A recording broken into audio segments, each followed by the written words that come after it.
Mga ambag ni Jose Rizal.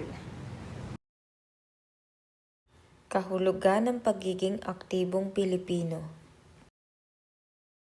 Alamin natin kung ano ang ibig sabihin ng aktibo. Ang ibig sabihin ng salitang aktibo ay salitang tumutukoy sa isang tao o bagay na may kilos, gumagalaw o nagsasagawa ng isang bagay. Sa konteksto ng pagiging isang mamamayan, ang isang aktibong tao ay may aktibong pakikilahok sa mga gawain at usaping may kinalaman sa kanyang komunidad o bansa. Mamamayan.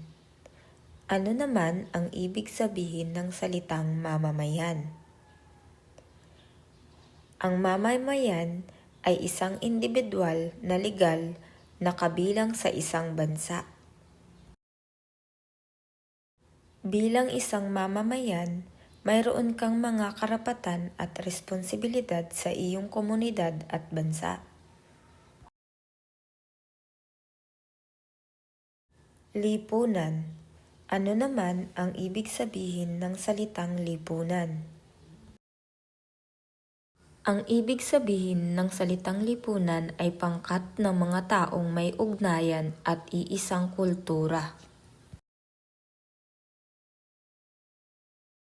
Pwede ring ang lipunan ay isang pangkat ng mga tao na nakikipag-ugnayan sa isa't isa at nagbabahagi ng isang kultura. Ito ay ang sistema ng mga ugnayan sa pagitan ng mga tao sa isang partikular na lugar. Sa madaling salita, ang aktibong mamamayan ay isang individual na aktibong nakikilahok sa mga gawain ng kanyang komunidad o bansa. Ngayon ay kilalanin natin ang isang individual na aktibong nakilahok sa gawain sa kanyang komunidad. Mga ambag ni Jose Rizal. Pagkilala kay Dr. Jose Rizal bilang isang individual na aktibong nakilahok sa kanyang komunidad.